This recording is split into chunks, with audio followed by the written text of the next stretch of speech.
Nah, ketika Fatihah itu sebegitu keramatnya, sebegitu topnya, itu setan rapat, singkat cerita itu yang tadi dipimpin oleh iblis yang sedang terkapar apa? Terus sekali obatnya nggak ada, cuma dia shock karena ada surat yang turun yang melafatkan itu pasti selamat dari apa? Neraka. Nah ini gimana saran Anda? Sarannya adalah bikin orang-orang itu lupa, tidak baca Fatihah. Nah ini rapatnya iblis. Idzabu wajtahidu hatta tufilu qulubahum hatta la yaqulu hadhihi surah. Kala yuksiru qira'ataha wa la yakunu lahum ajrun wa thawabun bal yakunu lahum adzabun wa iqabun. Kemudian yang terakhir saya beri ijazah tentang Al-Fatihah ya, karena ini surat yang populer. Kalau saya ijazahi Quran 30 juz pasti sampean nggak hafal. Atau ijazah surat Baqarah, kalau mau Baqarah mau. Ijazahi surat Baqarah mau 2 juz setengah. Mau Mas Asep? Ya Fatihah aja yang gampang ya. Nah, ya kulhu Fatihah ini paket ringan ini. Tapi pahalanya apa? Besar. Ini beda ya, artinya selama ini mungkin Anda baca tapi monoton ya. Tapi ini saya bacakan teks aslinya tentang istilahnya itu mazaya itu kelebihannya Fatihah. Saya baca Arabnya dulu, nanti ini terakhir ini ijazah. Tadi kan saran-saran umum tentang sosial. Ya, pokoknya jadikan kebaikan itu punya nilai sosial yang baik lah. Jadi nanti orang yang nggak amanah nggak laku, ya calon bupati, gubernur, presiden yang nggak amanah juga nggak laku. Begitu juga kiai yang tidak amanah juga nggak laku, suami yang nggak amanah juga nggak laku, istri yang nggak amanah juga. Sehingga kebaikan ini jadi nilai sosial yang dalam tanda kutip sudah keniscayaan. Yang diinginkan Allah itu seperti itu, bukan kebaikan yang dipaksakan karena kekuatan negara. Maksudnya kalau bisa kebaikan itu tidak usah dipaksakan. Memang satu apa ya, sudah satu kebutuhan. Kayak cerita-cerita di negara maju itu, bahkan apapun jatuh itu nggak ada yang ngambil apa itu. Makanya gambarannya Mekah Medina kan gitu kan, barang jatuh nggak ada yang berani apa ngambil itu, saking sudah jadi sistem. Nah, sehingga banyak negara di Eropa itu yang sampai nggak punya tentara, nggak punya polisi karena kebaikan sudah. Nah kita kan masih capek, polisinya aja capek, apalagi masyarakatnya, karena ya apa ya, kebaikan itu belum jadi nilai apa bersama. Nah kita selain ditopang negara, ada polisi, ada tentara, itu kita usahakan kebaikan itu jadi nilai apa bersama. Ya, tadi wa'tamiru bainakum bima'ruf. Dan kita punya reputasi yang bagus dalam bab ini. Saya masih ingat kecil saya itu yang jilbaban hanya keluarga kiai. Sekarang rata-rata masyarakat itu jilbaban. Dulu yang sekolah SMP, SMA itu jilbaban kadang dulu malah dilarang ya, harus sama seperti itu seragamnya. Sekarang sudah boleh dan nyaman. Lama-lama yang dapat simpatik ya yang pakai pakaian model tertutup seperti itu. Lama-lama gamane cara wong golek mantu ya golek yang seperti itu daripada yang blodor. Lama-lama jadi nilai bersama. Ya ingin saya seperti itulah. Di terminal juga sama. Orang mau makan cari warung yang kelihatan ada ayat kursinya, pakai jilbab, atau paling tidak dia nggak mungkin lah nyuguhkan yang tiren atau yang haram. Akan ada garansi sosial, ada apa? Ada garansi apa? Sosial dengan penampilan yang soleh itu kan, masa iya nyuguhkan oposan babi gitu misalnya itu. Jadi nilai sosial itu harus, ya tadi harus benar-benar jadi nilai. Sehingga negara biar gak capek-capek. Polisi juga gak capek kan, karena tugasnya orang Jawa mau ngawat-ngawati tok, tapi sudah tidak perlu tegang karena kebaikan sudah jadi nilai apa bersama. Ya, ingat-ingat ya ayatnya tadi, wa'tamiru bainakum bima'ruf. Jadi kebaikan itu harus jadi nilai bersama. Iktimar itu menjadi urusan bersama. Makanya kalau kita rapat besar disebut apa? Muktamar. Muktamar itu urusan bersama. Tadi imamnya sholat juga menopang Gojek karena nggak lama-lama nopang Grab, nopang Kernet, nopang penjaga Indomaret, penjaga bensin, pom bensin. Nah dia hanya punya waktu 5 menit terus imamnya baca Baqarah kan. Iya imamnya mursyid, mungkin dia tambah lama tambah dapat aplaus dari muhibbinnya, tapi makmumnya Dia tambah lama tambah dapat penghormatan dari pecintanya, tapi kitanya wah khusyuk wali kan, dia dapat status naik lah. Kita yang sudah tidak ikut jadi wali diganggu apa pekerjaannya. Kalau ada imam seperti itu sampai mufaroqah saja, niat ya Allah sampai sini saja, saya makmum orang itu, silakan orang itu punya urusan sendiri dengan jenengan, ya sudah, atau salib saja apa. Ya, itu boleh kalau dalam fikih namanya apa, mufaroqah. Mufaroqah itu niat, tapi kamu jangan langsung selonong mufaroqah, niat dulu pamit sama Allah bahwa sekarang mau mufaroqah. Ya, tapi ya jadi sholat yang aneh kan, imamnya masih rukuk, kamu terus sujud, terus apa-apa selesai ya. Mungkin dalam pandangan itu orang lain ini maksudnya makmum gimana ini kok begini. Tapi sudahlah, Allah Maha tahu. Nah, insya Allah dimaklumi. Ya saya baca tentang Fatihah ya, karena sampean pasti sering baca Fatihah.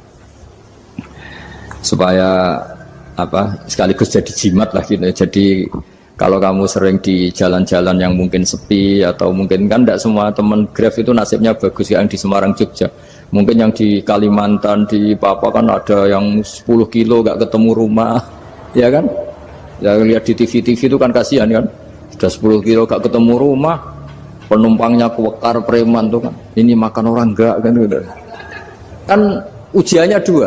Kalau penumpangnya cantik itu ya kecoba syahwat, kalau preman takut. Jadi orang itu selalu ujian itu.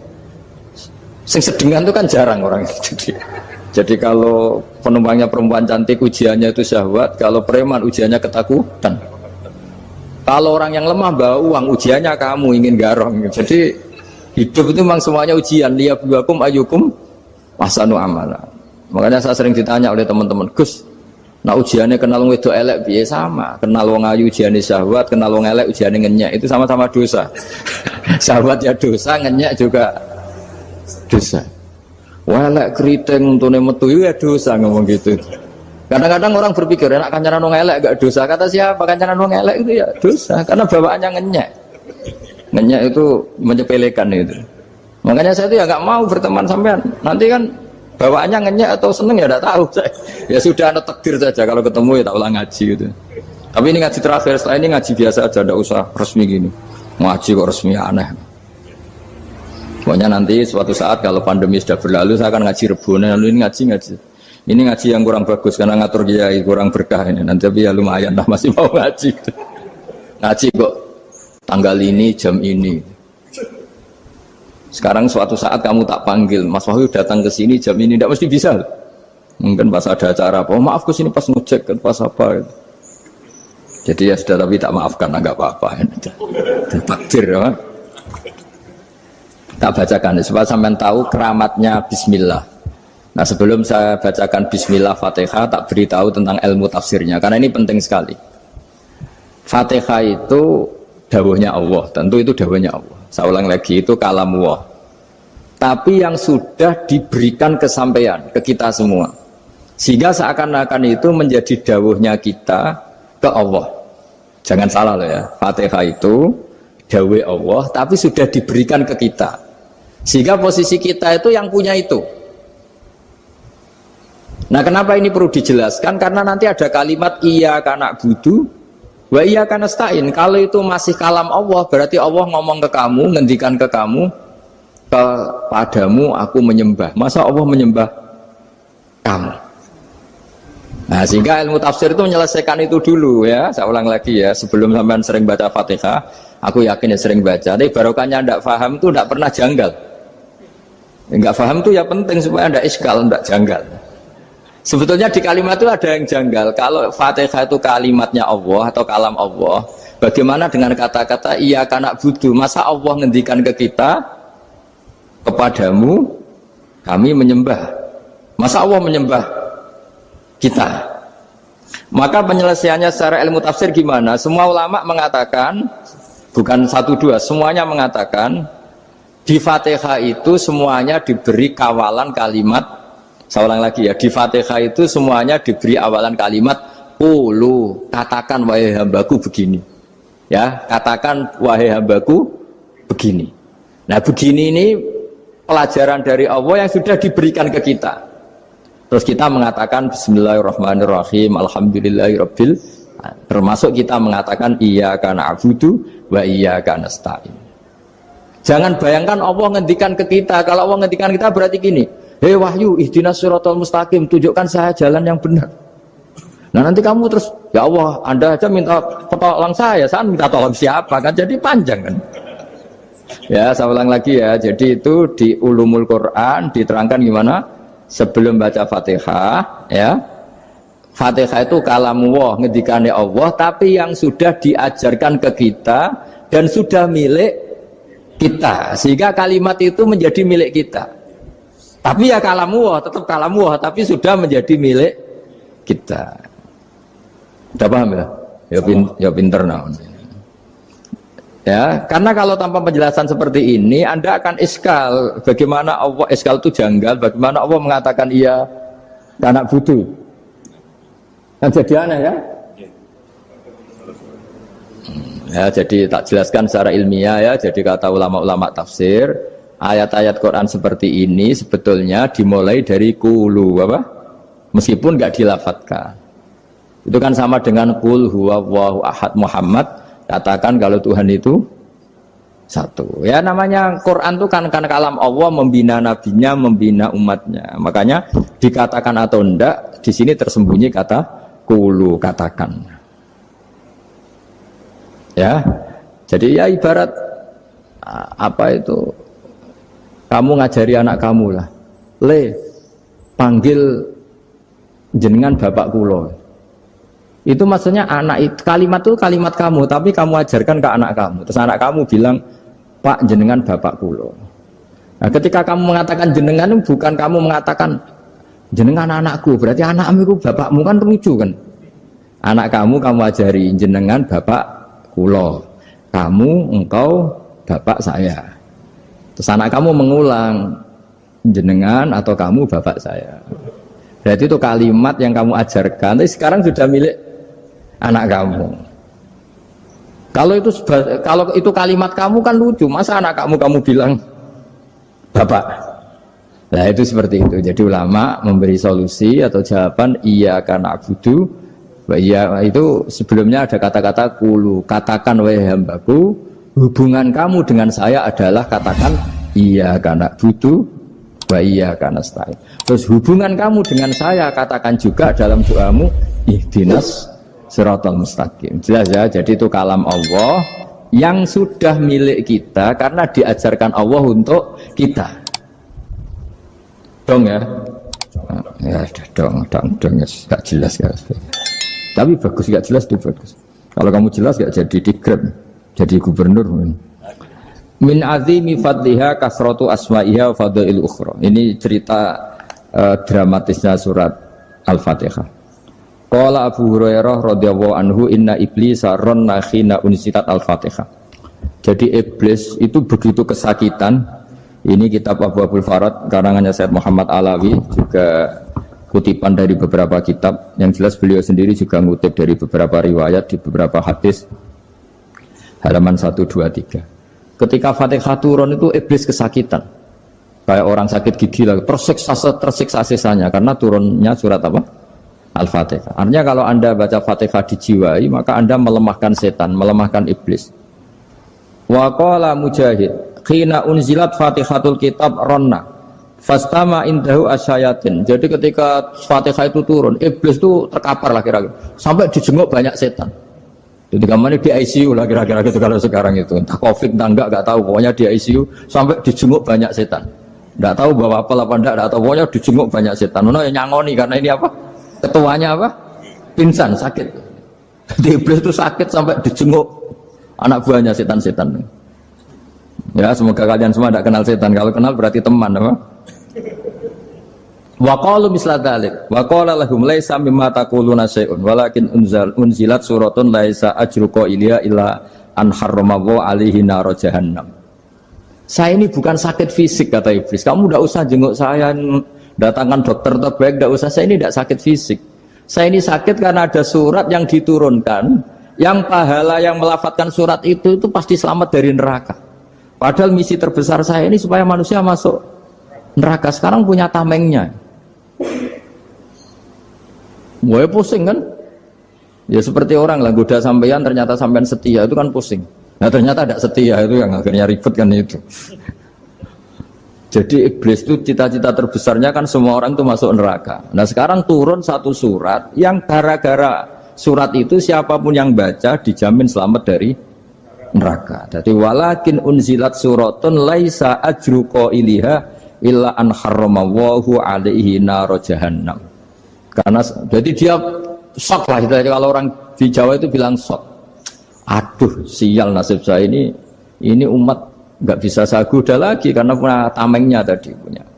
Qadba tolakai dukum mamakrukum. Rekayasa kalian sekarang itu tidak ada gunanya semua. Nah, ini alhamdulillah di Indonesia kelihatan kan banyak yang miskin, banyak yang susah.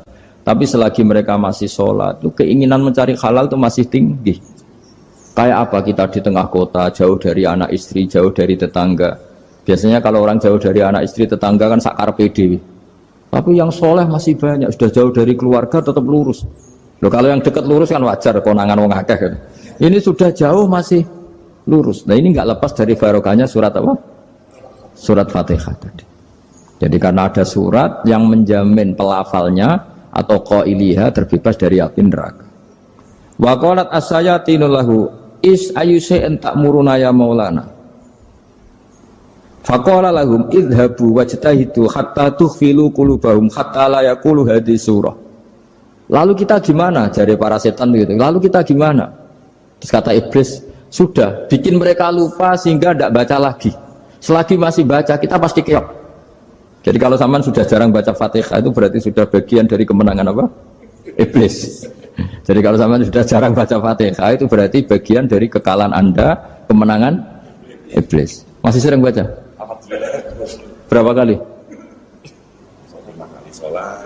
Dan sama lagi. Ya, kalau ngajarin itu juga selain itu juga.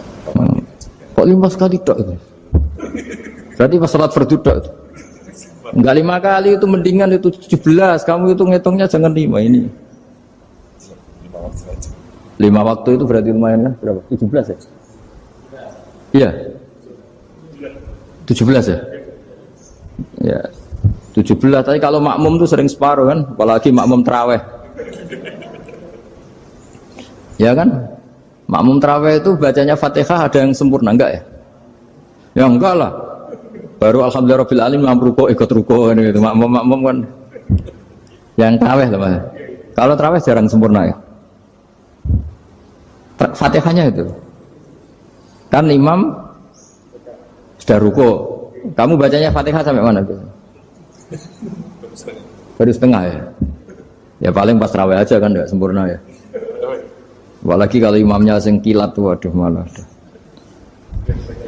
Nah ketika Fatihah itu sebegitu keramatnya, sebegitu topnya, itu setan rapat, singkat cerita itu yang tadi dipimpin oleh iblis yang sedang terkapar apa? Terus tadi obatnya nggak ada, cuma dia shock karena ada surat yang turun yang melafatkan itu pasti selamat dari apa? Neraka. Nah ini gimana saran Anda? Terus sarannya adalah bikin orang-orang itu lupa, tidak baca Fatihah. Nah ini rapatnya iblis. Idhabu wajtahidu hatta tufilu qulubahum hatta la yaqulu hadhihi surah. Kala yuksiru qira'ataha wa la yakunu lahum ajrun wa thawabun bal yakunu lahum adzabun wa iqabun.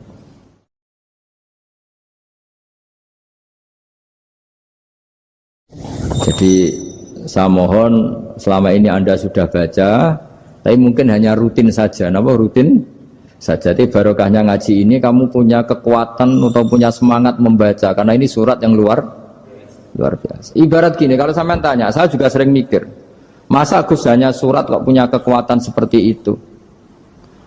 Di dunia ini kata Allah, mulai Nabi Adam sampai kiamat, nggak ada yang bisa menandingi kekuatan kalimah. Kalimah itu kata-kata, nggak ada yang bisa menandingi kata-kata. Misalnya Anda nge-grab, berangkat istri cuek, berangkat cuek. Itu beda dengan ketika meskipun satu kalimat, wes Pak, muga-muga dilindungi pangeran, mungkin jenengan selamat. Itu menjadi teduh dan semangatnya luar biasa karena kayak mendapat support. Jadi kira-kira kalimat itu hubungannya kita dengan Allah, Fatihah itu seperti itu. Kamu melafadzkan satu kata-kata yang dibenarkan langit bumi, dibenarkan aras, dibenarkan malaikat, dibenarkan semua penghuni di dunia ini. Sehingga tuh efeknya luar biasa. Itu seperti gini ya, kamu cerai sama istri, terus nikah lagi katut babon. 10 tahun anak kamu dididik, ibunya benci kamu. Dan memang Anda layak dibenci. Duit deh. Dan sampai nggak pernah manggil kamu Pak. Suatu saat, kamu tentu rindu kan, ingin dipanggil Bapak oleh anak kamu. Suatu saat anak ini manggil kamu Pak E. Itu senengnya bukan main. Hanya sebuah kata-kata. Makanya kadang-kadang orang itu tanya sama kiai, ijazah lafadz ini gunanya apa sih? Itu ijazah-ijazah itu untaian kata-kata. Yang kata-kata ini dibenarkan langit dan bumi dan aras dan para malaikat, sehingga efeknya itu luar. Nah ibarat seperti itulah, kamu melafadzkan Fatihah itu melafadzkan kata-kata yang dibenarkan Allah dan Rasul dan semua malaikat, semua penghuni langit. Maka ini efeknya pasti luar.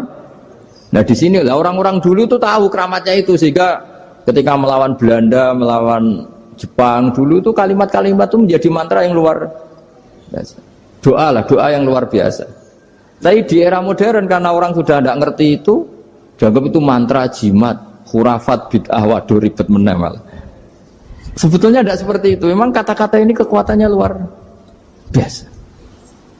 Sama kesakitan hati kamu juga karena itu. Ngojek wangilan. Lha Pak di bojo kok kowe gagahe tok kere. Wah, iku seling terus Gusti. Padahal kalimat itu kan tidak melukai secara fisik, tapi apa kerjanya sesuk sarasa-rasen. Karena terus dengan pengadilan seperti itu kan, ngapain kerja demi perempuan yang seperti ini? Lagi-lagi kata-kata ini luar. Nah bayangkan kalau kata-kata itu adalah kalimat yang diajarkan Allah lewat Rasulnya, lewat malaikat Jibril. Kayak apa kekuatannya? Nah kira-kira Fatihah itu gitu. Kalimat yang baik, kalimat thayyibah diajarkan oleh Allah dan Rasul, kayak apa kira-kira kekuatannya? Pasti luar biasa. Wong support yang dikatakan istri kita, anak kita aja luar biasa, apalagi ini support yang diajarkan Allah dan Rasul. Ya makanya saya mohon kalau baca Fatihah, baca kalimat-kalimat thayyibah ketika sholat itu dijiwai. Ya misalnya Rabbana lakal hamdu mil'us samawati wa mil'ul ardi wa mil'u ma syi'ta min syai'im. Engkau zat yang layak dipuji, dan pujian ini memenuhi langit dan bumi. Karena kita tahu nggak ada sejengkal di alam raya ini kecuali di situ ada rahmat Allah. Misalnya kamu bisa lewat sampai rumah saya, kamu mungkin anggap biasa saja. Coba kalau ngalami likuifaksi, tahu-tahu bumi ini ambles, bisa ngelewati yang likuifaksi itu luar. Tanyakan orang pernah ngalami likuifaksi di Sulawesi, itu melihat bumi bisa diinjak gak ambles itu, wah luar. Nah, sama nggak ngalami itu sehingga lewat bumi ya biasa aja. Coba kalau ngalami seperti tidur, ya biasa aja. Coba kalau ada gempa, bahwa bumi tenang ini sudah nikmat yang luar biasa. Masa kamu ngakui nikmat nunggu digituin? Ya kan? Nah, makanya baca Fatihah dijiwai lah, bahwa ini kalimat yang luar biasa. Nah, saya teruskan ya. Warwa Muslimun fi sahihihi an Ibnu Abbas radhiyallahu anhuma annahu qala bainama Jibril alaihi salam qaidun dan Nabi sami anaqidan min fawqi farafa'a ra'sahu faqala hadza babun minas sama futihal yawma lam yuftah qaddu ilal yaum fanazala minhu malakun faqala hadza malakun nazala ilal ardi wa lam yanzil qaddu ilal yauma fasallim waqal absyir binuraini qad uti tahuma lam yu'tahuma nabiyyun qablak Fatihatul kitab wa khawatimu suratil Baqarah. Jadi suatu saat Jibril ini jagongan kira-kira gitu sama Rasulullah. Tahu-tahu langit itu gemuruh. Karena langit gemuruh kata Jibril terus semuanya ngangkat kepala ke langit. Ini pintu langit baru ini dibuka, yang sebelumnya tidak pernah dibuka seperti ini. Turunlah malaikat, yang malaikat ini pun malaikat spesial, yang nggak malaikat murahan lah kira-kira gitu, yang nggak pernah turun ke bumi kecuali juga saat itu dengan penyambutan yang luar biasa, dengan semuanya tidak pernah terjadi hanya karena bahwa surat Fatihah. Jadi ini surat yang luar biasa, pengawalannya lewat malaikat yang spesial, nggak pernah turun di bumi kecuali saat itu, penyambutannya juga nggak pernah seperti itu, baru seperti itu. Jadi semuanya itu spesial. Nah kenapa ini spesial? Karena di situ ada isi puja-puji kepada Allah Subhanahu wa Ta'ala. Ada ikrar kita, Alhamdulillah Rabbil Alamin, Ar-Rahmanir Rahim. Ikrar ini penting. Kalau contoh paling gampang gitulah. Kamu punya istri selama ini cerewet terus, Suatu saat ngomong, Pak, tak angen-angen ra ono wong lanang koyo sampeyan. Itu langsung tidak ada lelaki sebaik engkau. Itu sama senengnya, masya Allah. Karena ada ikrar dari seorang istri ke kamu. Nah bayangkan kalau ikrar kita sebagai hamba diakui oleh Allah Subhanahu, maka ikrar ini akan dicatat sebagai kebaikan kita yang kita panen nanti di akhirat. Karena ada ikrar. Kita ikrar bahwa Alhamdulillah Rabbil Alamin. Kita ikrar Ar-Rahmanir Rahim. Kita ikrar Maliki Yaumiddin. Kita ikrar Iyyaka na'budu wa iyyaka nasta'in. Sampean misalnya jadi orang Indonesia, ketemu orang Indonesia yang makmur di Jerman, terus lupa Indonesia. Kamu orang Indonesia? Enggak, saya ada orang Indonesia. Mangkel gak kira-kira? Mangkel. Karena salah ikrar kan gitu. Ya jadi saya mohon jangan anggap kalimat itu hal yang biasa, tapi luar biasa. Nggih, ngoten mawon. Assalamualaikum warahmatullahi wabarakatuh.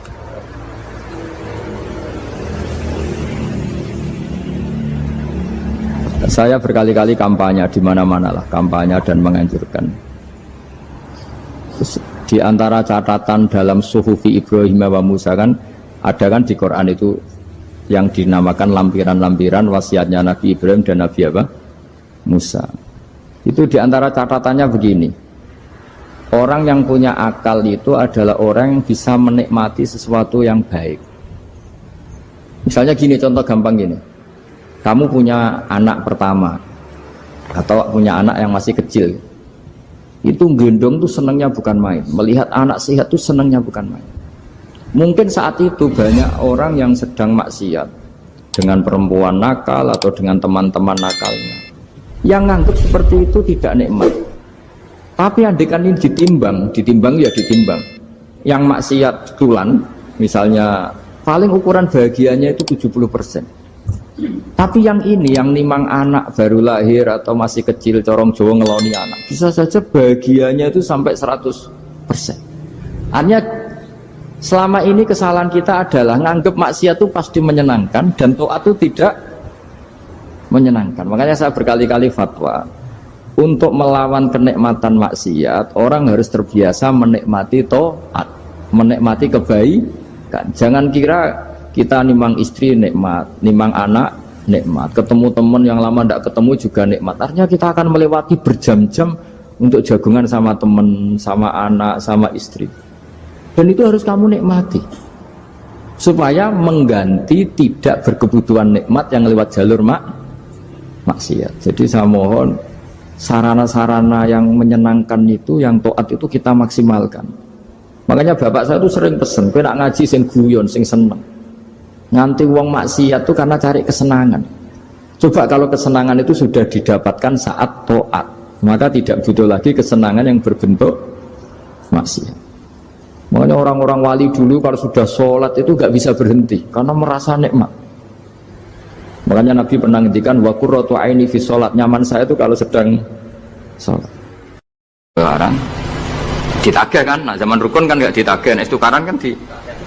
Terus kita jadi kiai bingung. Jare sing ngutangi kon 7 juta, mergo pedet dihitung. Jare sing utang, murian mau 3.000, Gus. 3.000 untuk pentol, siomen. Udah tak bantan teng karep kula. Sing utang seneng 3.000, sing utangi seneng 7 juta. Lah saiki bareng, ya nek ngono sawur pedet ta mending ngono. Pedet apa, Gus? Sisi tok milih pedet limusin. Sisi tok milih pedet biasa, ngu dhisik pedet biasa. Lah ya pedetku biasa iku cara nak mbok utang wis ndek anak putu.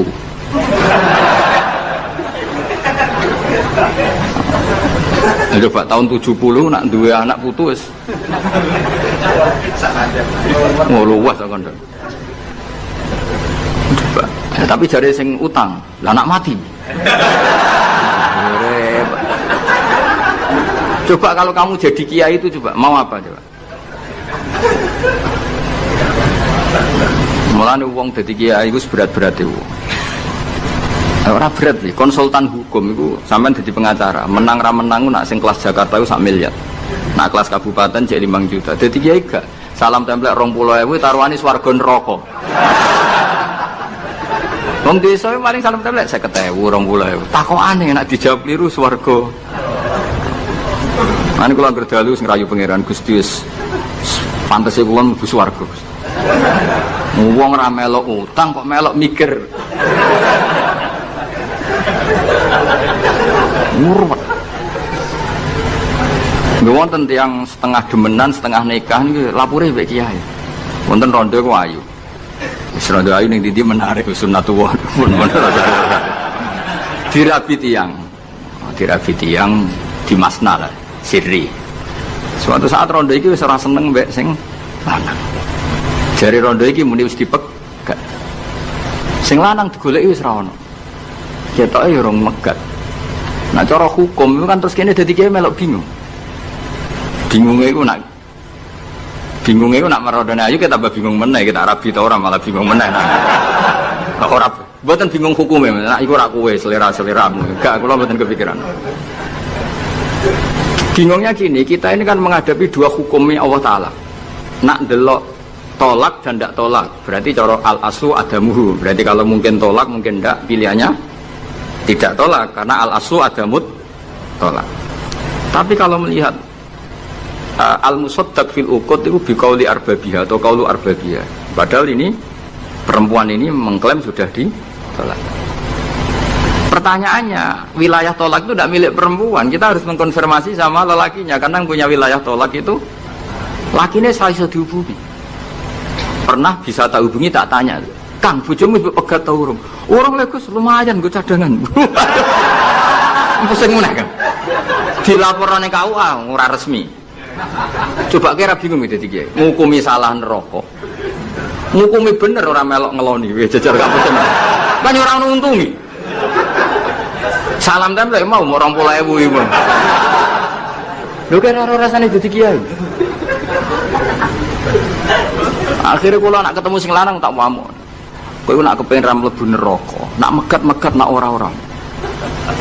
Mergo Quran iku paling anti iku fatadzaruha kal mu'allaqah, ngembangno wedok iku koyo gantungan, kawin ora. Kowe iku mungkin kira mlebu neraka lewat gak megat, tapi iso mlebu neraka mergo mangkelno aku tak omong ngono.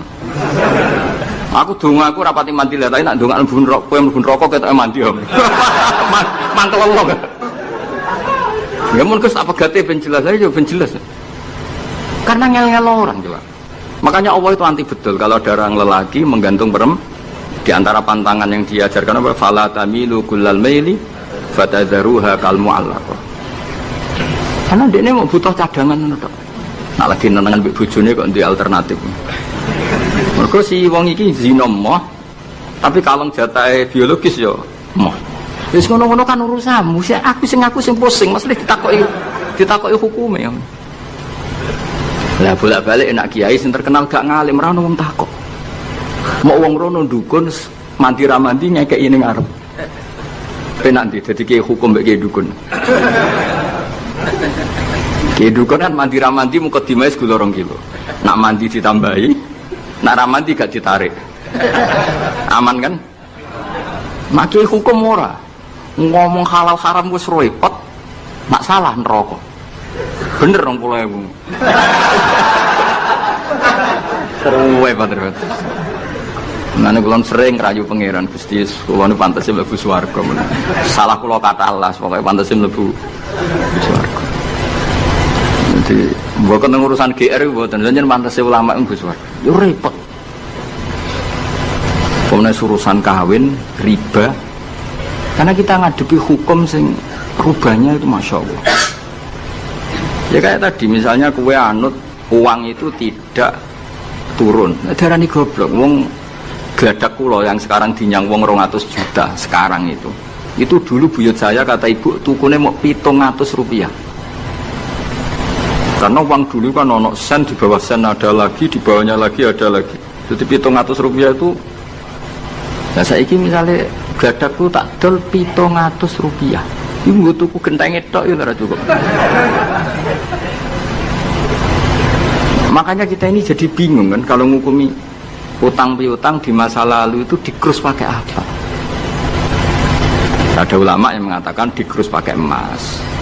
700 rupiah zaman itu kalau digramkan dapat berapa gram? Ya memang itu paling gampang. Sampai sekarang ya kita pun seperti itu. Misalnya Makanya untungnya pangeran itu luar biasa ya. Perangkat itu tetap ditetapkan sama Allah. Misalnya gini, ada orang konflik utang piutang di depan saya. Tak takoi pedet zaman itu regine pinten, Mbah. Zaman itu 700 Gus atau 3.000. Ya sudah kita tanya di apa itu? Di apa sajalah tanya yang ahli-ahli emas itu tahu. Zaman itu 700 rupiah atau 3.000 dapat emas sekian gram. Mau tidak? Jadi Allah itu menyediakan perangkatnya. Galah kalau nu kathah kanca akrab sing bakul emas. Jadi kalau nu akhirnya takut. Cek, iku golek referensi emas tahun 70 itu. 3.000 untuk pirang gram. Ternyata ya untuk wakeh. Karena polanya sama, napa? Emas itu kan sama terus sampai ila yaumil kiamat. Makanya bank di dunia pun, World Bank maupun BI sampai sekarang acuannya tetap harga emas. Iku Allah Subhanahu wa taala. Allah itu zat sing maha pinter. Jadi nilai dolar, nilai rupiah gak stabil, tapi harga emas tetap stabil. Artinya gini, kalau kita utang 1 juta zaman itu kok untuk emas 2 gram, 10 tahun kemudian ya sudah, pokoknya emas 2 gram. Meskipun sekarang harganya 4 juta. Paham ya? Jadi tetap Allah itu damel perangkat. Akhirnya kula jadi ulama ya rapati bingung. Yus pokoknya kruse emas ku piro? Iki nak kowe anut aku. Mungkin sing mbok takoki aku. Nah nek anut aku ya aja takok aku. 20.000 ngajak neraka.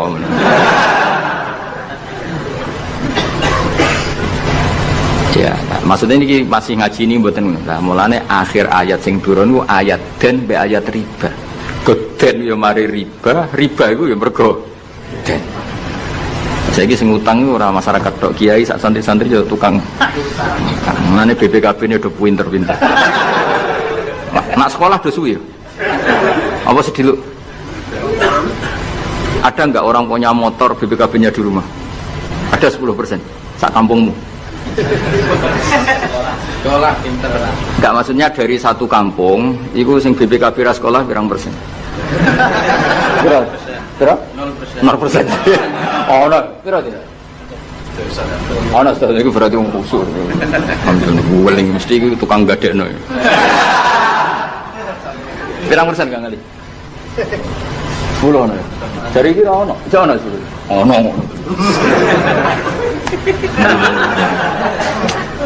Saya ono. Pirang persen ya? Sedoso tok. Kalau sertifikat tanah? Akeh ndi? Maksudnya lebih akeh sekolah ya pakai ning omahe.